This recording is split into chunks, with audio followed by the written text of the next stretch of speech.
Hi and welcome to Hedgehog Hollow and welcome to our weekly roundup. Today I'm going to talk to you about heat embossing. We're going to look at different pads to heat emboss with, we're going to look at different types of embossing powders, as well as some tips and tricks and what I keep in my toolkit. So let's get started. First of all, I want to take a look at my heat embossing toolkit. So there's lots of things here. I'm going to run through them all and then I'm going to show you how to use each of them. So these are different pads you can use for heat embossing. You can use the Ranger Clear Resist pad, you can use the Versamark, which is my favourite, or you can use any of the other Versamark water pads, but these are best used really on their own or with clear embossing powder. Now you can also emboss with any pigment pad. I've chosen the Distress Oxide here, and we're going to show you a few different ways of how you can use it. Now, when it comes to distress powders, embossing powders rather, you can use distress embossing powder, but I'm actually going to cover this in Distress Week, so that'll be in the Distress Week roundup video, so I'm going to pop that to the side. We're going to look at scented embossing powders. There's ultra thick embossing powders. Again, this is something that really requires a video all of its own. It's a brilliant altered technique and we will cover that. But what you will see by it, if I picked up the wrong one, the right one here, is if I open this up and bring it up towards the camera, you'll see how big those crystals are, and that's because it's much thicker, it's more like an enamel. And we will again do a speciality video on showing you lots of pretty ways that you can use that there. Then we have our white and our black. Both of these are super fine details, so we'll run through why you'd use those two. We have our clear, which is what we're going to use over our pigment pad. And then we just have regular embossing powder too. Now the other things I keep in my toolkit are some eyeshadow applicators. I bought these long ones, which are nice to use. I also keep quite a fine paintbrush that I don't use for anything else. It's just purely kept in my box for this. I'm going to show you how to use a dauber, which you may be intrigued by, to use embossed edges. I'm going to look at the embossing buddy versus the EK Success powder tool. And we're going to be using my tray that has a few extra sequins, so let's just get rid of those. And we're going to be using this as the embossing tray, and I'll show you where to get these as well. These will never need replacing. This one is over 10 years old and it's still going fine. You can see there's no issues with it. So definitely invest in one of these. They're great for sequins and they're great for embossing powders and glitters and all sorts of things. And I always use it for the same thing. So let's get started with some embossing. First of all, I want to cover these Speciality Versamark pads. So these are Frost and Champagne, and mine are pretty old, so they're not as juicy as they would be if they were brand new. You can still buy these and they give you lovely effects on black paper. So I'm going to be using the same Hero Arts London stamp. And as I said before, you can get this in lots of famous cities, Paris, New York, Los Angeles, San Francisco. It's a lovely little range that they've brought out. And this is with the champagne, and you can stamp it out on black cardstock. And what it will do is it gives you, I'm going to bring this up to the camera, this beautiful shimmer.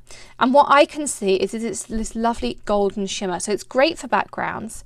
If mine was a little bit juicier, the gold would pop even more. I'm going to try my Frost as well, just to see how that comes out. Just give it a little wipe over with my chamois. And we'll see if we can get any of this silver to really pop. These are absolutely beautiful pads, something I'd really recommend. And you can use them like a normal Versamark, which I'll show you in a moment. So you can see there, that one pops a little bit more. It's got that silvery hue to it too. So it gives you a lovely background. And as I said, you can emboss with it. So I'm going to grab some white super fine embossing powder. And I love the super fine for detailed stamps like this or for sentiments. When you have that lovely tight script. This has much smaller particles than a regular embossing powder. And I give this a little flick on the back. And then I pop this back in with my tray. Anything excess, I grab the Eco Success powder tool.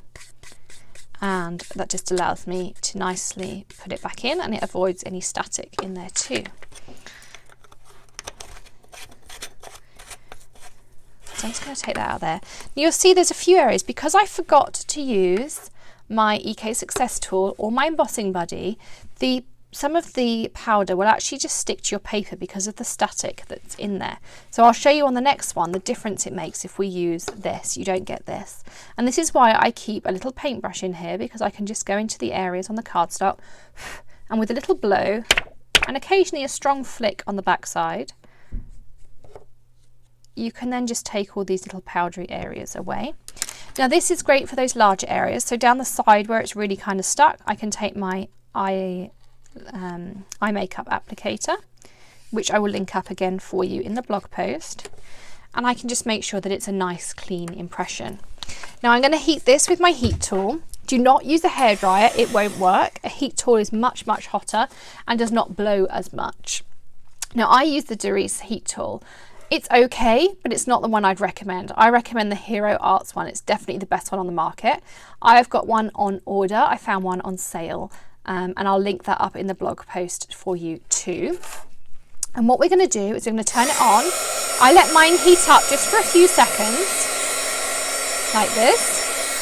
And then we're going to go directly above our cardstock, about 3 to 4 inches, so you can see the difference there. And I'm going to work all over my image, and I'm going to keep this moving. If I don't keep it moving, it will burn my cardstock, and I can also burn my embossing powder. So let me set this first of all, and what you'll see is the powder. If I bring this right up, you may well see the way the powder turns to a solid. So now it's going over Big Ben, Houses of Parliament, over the clouds, over my London Eye, up the Shard. I'm just making sure that I've set all the areas. And if you kind of tilt the cardstock around, you'll see if you've missed anywhere. Now once heat embossing has set, it is solid. So this is like an enamel. Now if I hadn't set anywhere and I put my fingers over it, it would still be powder, and this would just brush the powder straight off. But this is now permanently set. I can colour with absolutely anything. I can colour with Copics, I can colour with Zig markers. It will not budge because it's like an enamel, and it also has a really nice texture and sheen to it. And you'll see there all the lovely detail that I've got in all of my areas. Now I'm going to continue to heat this for a moment, and what you will see is I lose all of my detail. So if I continue to heat this, or if I heat it too close, if I do it too far away, nothing will happen. My embossing powder is going to remelt,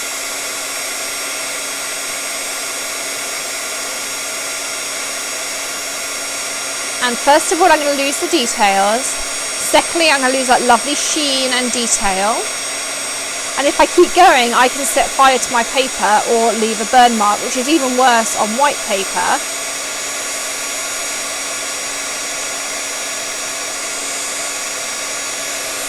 There we go. So you can see there the difference. So on the left here is how it should look. On the right here, you'll see I've burnt it and I've overcooked it. So you just want to make sure you stop as soon as it turns from that powder to the enamel and you see that sheen come up, move on to the next area. Don't keep heating it, otherwise you'll end up with an effect like this, which is really not what you want at all. And you may well get a burn mark in your paper too. So that's talked about superfine powders. Now, let's have a look. So Versamark we've just looked at. So this Versamark will behave exactly the same as these two that we also just looked at. So now I'm going to work with the Ranger Resist pad. Now there's two things you can do with this, exactly the same as Versamark. So you can either heat emboss as we did previously, or you can use it as a watermark. So first of all, I'm just going to ink this up.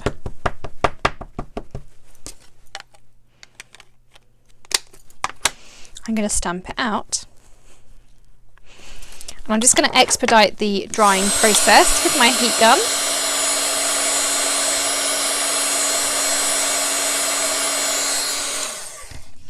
And you can see there it's like having a tone-on-tone white stamping.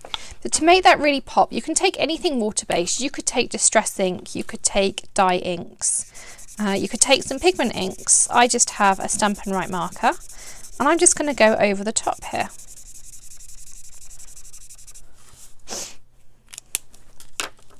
And what you can see is that my London design resists. So you can see there I've got the London Eye coming through. If I took some Distress ink onto this side, I'll just swipe it down here. you will see that it's not over my St. Paul's. And if I very gently heat this, just to, and you can see I'm quite a long way away, it will help that watermark image come through.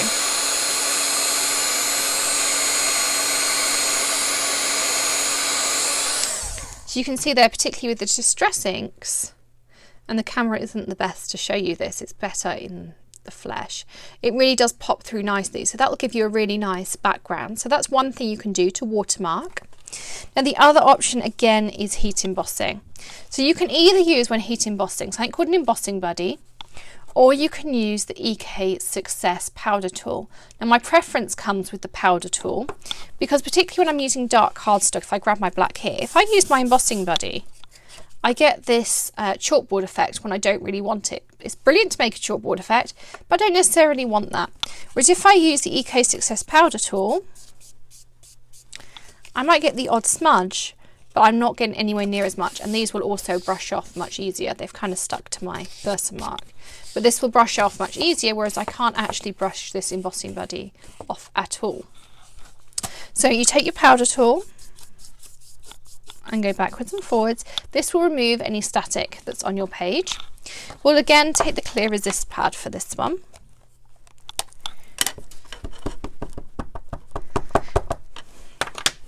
And we'll stamp it out.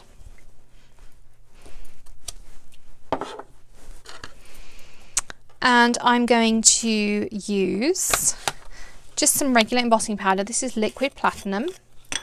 And grab my tray.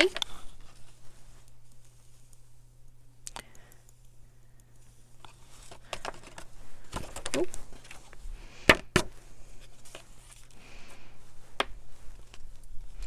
And I put this back in, and again I can just use my powder tool to put any excess back in there.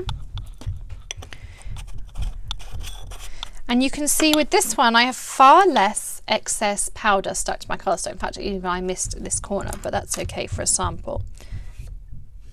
If you do find that happens, you can go back and just add more powder before you set it. So right now I could go back, add some more powder and touch in that corner, but I can also just take my tools and get rid of anything excess. I can heat it.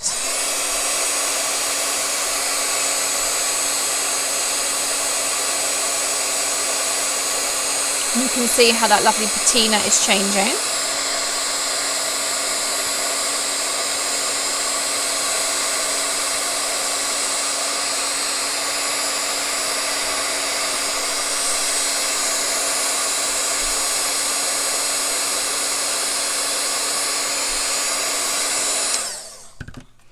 And again, you can use this for a resist. So if I now put, let's take some more of the peacock feathers, and I'm going to put this over the top. You can see how my embossing powder has resisted that colour. Now the liquid platinum will have taken up some of that peacock feather. So to take that back, grab a piece of kitchen towel with a spritz of stamp cleaner, because ultimately stamp cleaner cleans off ink, and we're going to buff it up. And you'll see a little bit of the ink comes off, and that's coming off of the embossing. And you can see there how you still have that lovely liquid platinum sheen over our embossed image. Now what else do I have here to show? I'm just going to clean this off just slightly so we don't get any smudges. So the other one that I wanted to show you was with pigment ink. So let's clean off our stamp. It's fine for now. And I'm going to use my Distress Oxide. And this is because it's a pigment ink. You can only do this technique with pigment ink because the pigment stays on top of the paper. And I'm going to stamp this out, and you do need to work reasonably quickly. I'm going to grab some clear embossing powder, and again I'll link up all the powders and inks and everything you've seen here on the blog post. You just need to click the downward arrow at the bottom right of the screen, and you may just be able to see now that that has stuck. I'm going to pop this back in here so that I don't heat it by mistake.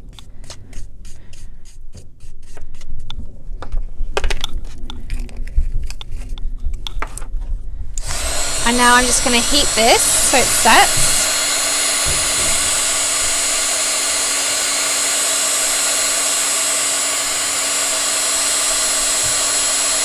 And you'll see as this sets, the ink is getting darker because it's embossed and the true colour of the ink is coming back.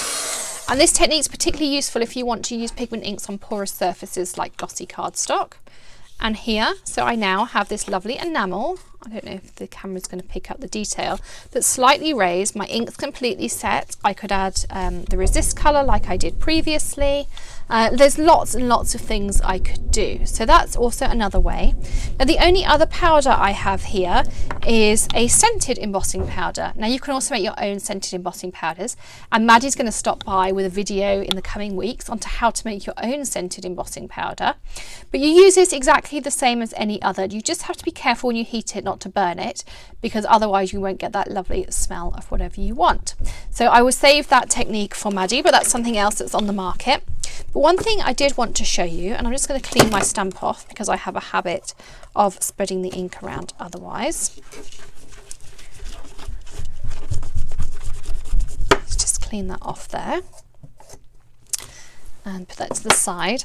Is you can use Versamark with daubers to get a really funky edge. So I'm going to grab my Versamark pad with my dauber, and I'm going to ink it up like I normally would. And this is just that flicking on the edge. Do you remember we do that on a lot of things to make it look aged?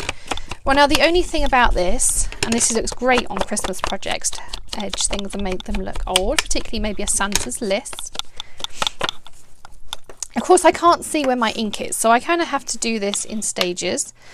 Sometimes it's hit, sometimes it's miss. I'm going to take a little bit of black just to highlight to you where it is.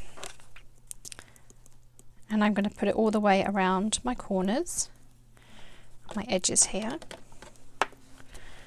And I spilled a little bit, but that's fine.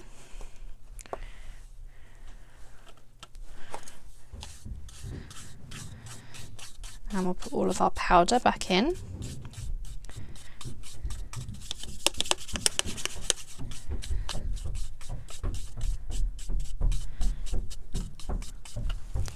There we go, and we'll pop our lid on. And you can see here how I've got quite a lot on some of these corners, a little bit less. As I say, it's hit and miss. If you go more down and over, you'll get more. If you just literally run it along the edge, you'll get less. So I can show you. So this will give me less just by running it along the edge. It really depends what you want to do. I'm going to use this on a pirate's map shortly, which is why I love this technique. You can see there how I've got much less. So it depends on how much you want to have. Golds and silvers and the liquid platinum and things look lovely around edges, as I say, particularly at Christmas. But I'm going to be using it shortly on a treasure map.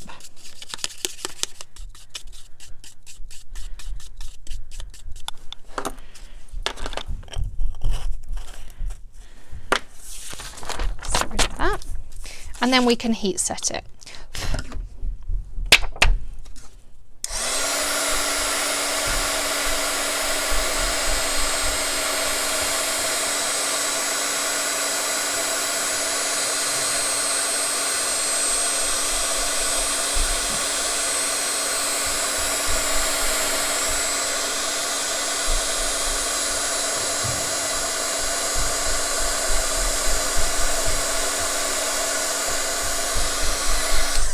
And there you go, you can see my black has set. Nothing's coming off. I missed a little bit down here, but that's okay. So you can then also go back and add more if you want to, or less. You can take your paintbrush, you could take some into this corner and take it out if you wanted to before you set it. There's lots and lots of different examples there. So I hope you've learned something today during our heat embossing video. Thanks for stopping by, and join us again for another roundup video soon. Happy stamping! Bye!